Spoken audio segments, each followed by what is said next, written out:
subscribe for YouTube channel here. Apolisi mboma la Kasungu amanga msilikali wina wa Malawi Defence Force MDF yemwe akudziwika ndi dzina lakuti Medium Nyirongo, ndipo ndi wa zaka 30 zakubadwa, kamba kupha mwana wake wamkazi wa zaka zinayi zakubadwa, komanso kutaya mwana wake wina wa zaka ziwiri wa mamuna pa tchire.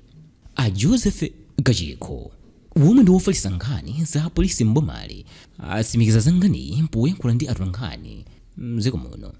Akachikho akutinso Nyirongo womwe ndi msilikali yemwe amagwira ntchito yake ku MDF Engineers Battalion mbomalo anapha mwana woyu wamkaziyo yemwe akungodziwika ndi dzina lakuti pomufinya pakhosi pa 23 Januwale mchaka chino.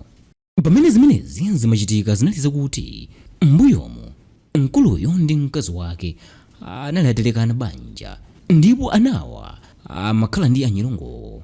Patadutsa nthawi bamboyu anawatumiza anawa kwa mayi awo ku mzimba, ndipo kumeneko mayiwo anawabweza anaja pa 23 Januwale.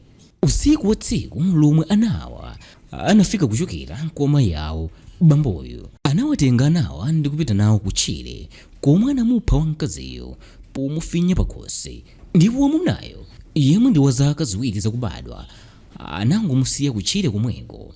Pa 23 Januwale mchaka cha 2023 mwanayo anapezedwa ndi munthu wina a Rosemary Jasi womwe amapita ku munda wawo, ndipo thupi la mtsikana uja linapezeka pa 11 Februwale mchaka cha 2023 litayamba kuwola.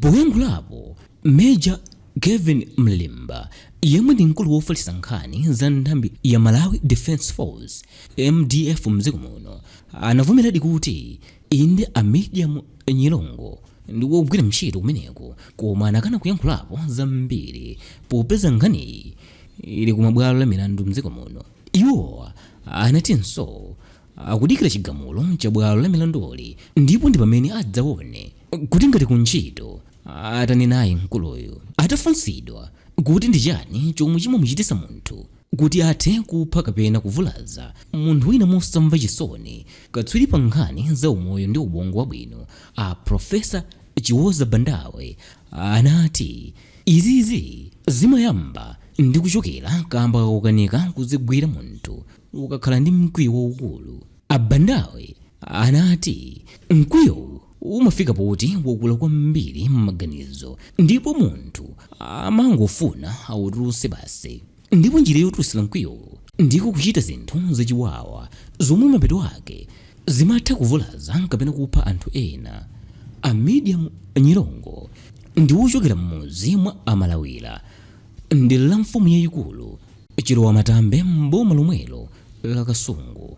Iwo posachedwapa akuyembekezereka kukalowa ku bwalo la milandu komwe akuyankha mlandu wakupha mwana wobereka wokha.